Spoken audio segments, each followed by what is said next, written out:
जिले के बुढ़ार में संचालित एमजीएम स्कूल में आज अभिभावकों ने आईसीएसई बोर्ड के नाम पर प्रबंधन द्वारा छलावा किए जाने पर जमकर हंगामा मचाया।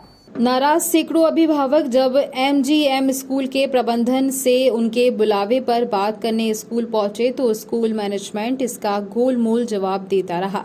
बता दें कि पेरेंट्स व स्कूल मैनेजमेंट के बीच घंटों बहस हुई, जिसके बाद नाराज परिजन थाने पहुंच गए, जिसकी जानकारी लगते ही जिला शिक्षा के आला अधिकारी थाने पहुंचे और अभिभावकों की शिकायत पर स्कूल प्रबंधन से भी बात करने पहुंचे। शिक्षा विभाग के आला अधिकारियों ने पाया कि एमजीएम प्रबंधन ने वहां पढ़ रहे छात्रों के साथ धोखा किया है। एमजीएम मैनेजमेंट आईसीएसई पैटर्न के नाम पर मोटी फीस वसूल करता आ रहा है, जबकि उनकी मान्यता एमपी बोर्ड से है। बहरहाल आला अधिकारियों ने स्कूल प्रबंधन को 1 सप्ताह का समय देते हुए स्पष्ट निर्देश दिए हैं कि छात्र यदि आईसीएसई पैटर्न की पढ़ाई कर रहे हैं तो उनके बोर्ड एग्जाम भी उसी तर्ज पर होंगे, जिसके लिए स्कूल प्रबंधन रास्ता निकाले।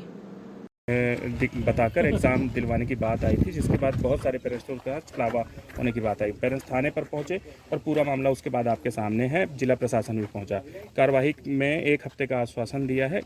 तो इस पर आपका क्या कहना है, चूँकि आप समाज सेवी हैं, प्रथम नागरिक हैं? जी, मुझे फ़ोन आए पेरेंट्स के, तो मुझे पता चला कि इस तरह से बात आई है सामने कि आईसीएसई बोर्ड बता के एमपी बोर्ड की मार्कशीट दी जा रही है।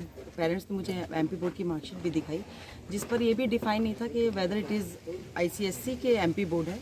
मैंने तुरंत त्वरित तौर पर तहसीलदार को, जो शिक्षा विभाग से संबंधित अधिकारी थे, उनको मैंने बुलाया, क्योंकि जिस तरह से पेरेंट्स उग्र थे, जिस तरह से उनको लग रहा था कि उनके साथ और उनके बच्चों के साथ गलत हुआ है, तो उनको बुला के यहाँ पर पूरे डिपार्टमेंट्स जो भी एजुकेशन के थे वो यहाँ पर आए।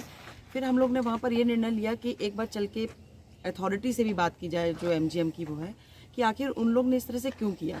यहाँ पर आए, वहाँ पर जो इनके हेड हैं, प्रिंसिपल ने कहा कि हम इस पर कोई भी निर्णय नहीं ले सकते हैं।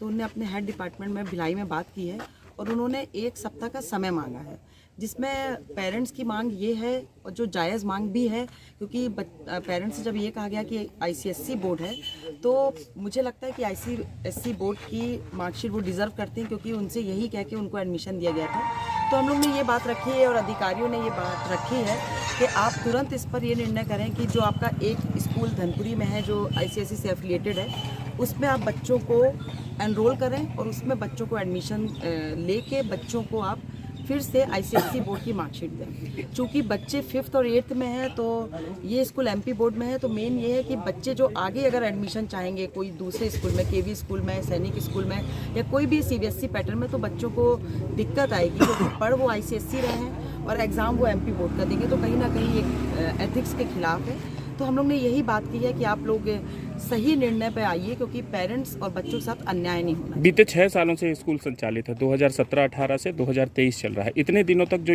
इन्होंने एमपी बोर्ड आईसीएसई बताकर छलावा किया है, क्या प्रबंधन के खिलाफ एफआईआर होनी चाहिए? आपका व्यू क्या है? मेरा तो यही कहना है कि देखिए, एजुकेशन एथिक्स का मामला होता है। अगर हम प्रिंसिपल और वैल्यूज सीखते हैं कोई भी बच्चा, तो वो नवीनीकरण एक स्कूल से होता है। अगर इस तरह का किया गया और पेपर में इस तरह के फ्रॉड पाए गए, तो वाकई में वो अन्याय तो है और गलत भी है। तो इसके खिलाफ प्रबंधन को स्ट्रिक्ट जो भी वैधानिक कार्रवाई होती है वो ज़रूर करनी चाहिए।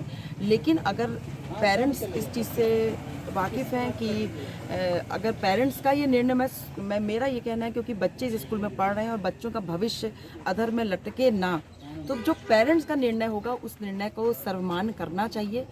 और अगर गलत चीज़ें हैं तो उस पर तो गलत चीज़ों के लिए हर समय कानून बना हुआ है, दंड बने हुए हैं। तो अगर उसमें साथ हमारा स्कूल देता है और उस चीज़ पर सही निर्णय पर पहुंचता है, बच्चों के भविष्य के साथ अगर खिलवाड़ नहीं करता है, तो हमको स्कूल का सपोर्ट करना चाहिए। और अगर वो बच्चों का समर्थन और साथ नहीं देता है, तो जो भी वैधानिक कार्रवाई है वो होनी चाहिए। यदि ऐसा नहीं होता तो भविष्य में भी इस तरह के स्कूल संचालित होंगे और क्षेत्र में जनता जो है वो लूटी जाएगी प्राइवेट शिक्षा के नाम पर। मेरा एक जनता से भी ये अपील है, आप चाहे इसको एक जागरूकता के माध्यम से कह लें, चाहे जिसके माध्यम से कह लें, अगर हम अपने बच्चे को किसी भी स्कूल में एडमिट कराते हैं तो हमको हर चीज़ों को बारीकी से समझना चाहिए। और अगर हमारे मन में कोई भी क्वेरी है कोई भी चीज़ को लेके, तो हम बिल्कुल फ्री होना चाहिए और प्रिंसिपल से और वहाँ की अथॉरिटी से ये पूछना चाहिए कि ये आपके स्कूल में इस तरह का है तो क्या ये सही है या गलत। तो मैं ये चाहूँगी कि एजुकेटेड हम लोग हैं और जो पेरेंट्स अगर कम भी पढ़े लिखे हैं उनको अपने अधिकारों के लिए और अपने बच्चों के भविष्य के लिए जागरूक ज़रूर होना चाहिए और इस तरह की चीज़ें आगे ना हो। मैं तो बल्कि ये कहना चाहूँगी कि हमारे बुढ़ार के पेरेंट्स लोग सही समय पर जागरूक हुए, उन्होंने इस चीज़ों को सामने लाया। तो इस चीज़ से मुझे लगता है दूसरे विद्यालयों को भी एक शिक्षा लेनी चाहिए कि इस तरह का खिलवाड़ बच्चों के साथ भविष्य में कभी ना करें। सर, एमजीएम स्कूल गोपालपुर का मामला सामने आया था जिसमें उनके पास आईसीएससी का एफिलिएशन नहीं था और उसके बाद भी वो पढ़ाई वहाँ पर करवा रहे थे। 1 से लेके 9 तक के बच्चे वहाँ पर पढ़ रहे थे और पेरेंट्स काफ़ी नाराज़ हुए जब उन्हें पता चला कि एमपी बोर्ड की संबद्धता उनके पास। उसके बाद सारे पेरेंट्स थाने में आए और मैनेजमेंट टीम से भी बात की। आप जानकारी लेने आए हैं? अभी पूरा प्रशासन का अमला थाने में मौजूद है। जो नटशेल निकला बात में आदरणीय जगन्नाथ शर्मा जी ने और सराबगी मैम ने जो ब्रीफ किया और जो डीओ से मेरी बात हुई उसमें ये है कि इनके पास 2 स्कूल्स हैं। एक का एफिलिएशन इनका आईसीएससी का है जैसा कि आप लोगों ने बताया, एक जो है स्टेट बोर्ड का एफिलिएशन है पर उसमें स्टडीज़ जो हैं आईसीएससी की चल रही है। तो उनको जो मार्कशीट्स हैं और जो सिलेबस है वो उनके एग्ज़ाम्स के समय वही पेपर्स जाएंगे जो एमपी बोर्ड में होंगे, क्योंकि उनकी मान्यता एमपी बोर्ड की है। हम लोग वेरीफाई करने के लिए अभी स्कूल जाएंगे, मैं जाऊंगा और डीओ मेरे साथ जाएंगे। बीआरसी डीओ और शालिनी मैम से रिक्वेस्ट किया मैंने कि आप चलिएगा मेरे साथ।